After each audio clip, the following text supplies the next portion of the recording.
Assalamualaikum warahmatullahi wabarakatuh. Selamat pagi. Perkenalkan, nama saya Marsyanda Mutiara Nabila dengan NIM 2225327. Hari ini saya akan menjelaskan apa itu WBS. WBS atau disingkat dengan Word Breakdown Structure. Word Breakdown Structure atau disingkat dengan WBS merupakan salah satu konsep penting dalam manajemen proyek. WBS adalah metode yang digunakan untuk membagi sebuah proyek besar yang menjadi bagian-bagian pekerjaan yang lebih kecil, sehingga proyek-proyek tersebut menjadi lebih mudah dipahami dan direncanakan, serta dikelola. Dalam sebuah proyek, seringkali terdapat banyak pekerjaan yang harus dilakukan secara bersamaan dan saling berkaitan. Jika semua pekerjaan tersebut dilihat secara keseluruhan tanpa pembagian yang jelas, proyek akan terasa sangat kompleks dan sulit dikendalikan. Oleh karena itu, WBS digunakan untuk memecah proyek menjadi komponen yang lebih sederhana sehingga setiap bagian pekerjaan dapat dikerjakan dengan lebih efektif. Secara sederhana, Word Breakdown Structure dapat dijelaskan sebagai struktur hierarki yang menggambarkan seluruh ruang lingkup pekerjaan dalam sebuah proyek. Struktur ini dimulai dari tujuan utama proyek di tingkat yang paling atas, kemudian dipecah menjadi beberapa bagian yang lebih kecil, hingga akhirnya mencapai tingkat pekerjaan yang paling detail. Dengan cara ini, semua pekerjaan yang diperlukan untuk menyelesaikan proyek dapat terlihat secara jelas dan sistematis.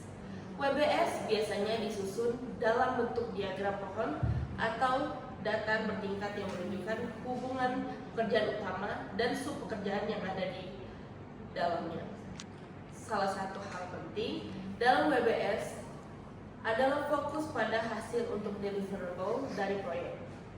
Deliverable adalah hasil untuk produk yang harus dihasilkan dalam suatu proyek. Dalam WBS, setiap bagian pekerjaan diorganisasikan berdasarkan deliverable yang harus dicapai.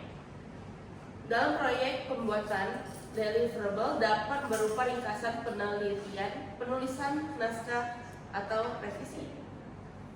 Selain itu, penggunaan WBS memberikan banyak manfaat dalam manajemen proyek. Salah satu manfaat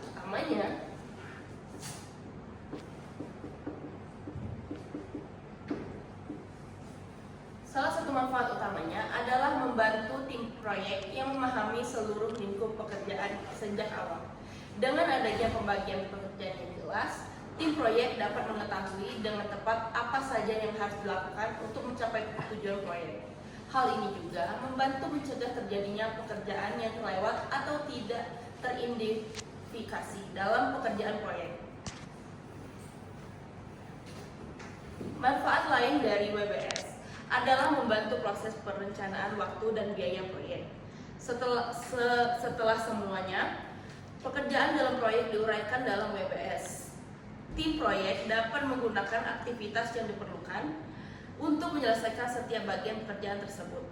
Dari aktivitas tersebut, kemudian dapat dibuat jadwal dalam kerja, estimasi durasi pekerjaan, serta perhitungan biaya yang dibutuhkan.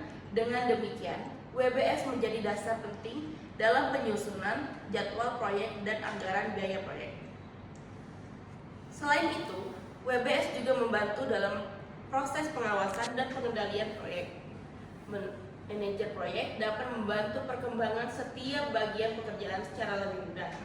Jika terjadi keterlambatan atau masalah dalam suatu bagian pekerjaan, tim proyek dapat segera mengidentifikasi penyebab dan juga mengambil tindakan yang diperlukan.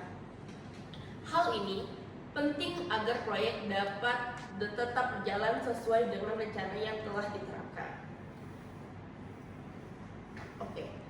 Dan juga dalam penyusunan proyek WBS terdapat beberapa langkah yang biasanya dilakukan. Langkah pertama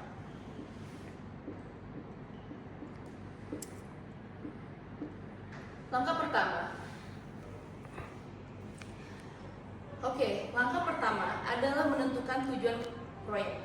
Tujuan ini menjadi dasar dari seluruh struktur WBS. Setelah itu, tujuan proyek dipecah menjadi beberapa deliverable utama. Setiap deliverable hingga mencapai tinggi pekerjaan yang paling rinci. Tingkat pekerjaan yang paling rinci ini biasanya disebut sebagai work package, yaitu unit pekerjaan terkecil yang dapat direncanakan, dijadwalkan, dan dikelola secara langsung. Mungkin itu saja dari saya. Terima kasih atas kerjasama dan juga perhatiannya. Wassalamualaikum warahmatullahi wabarakatuh.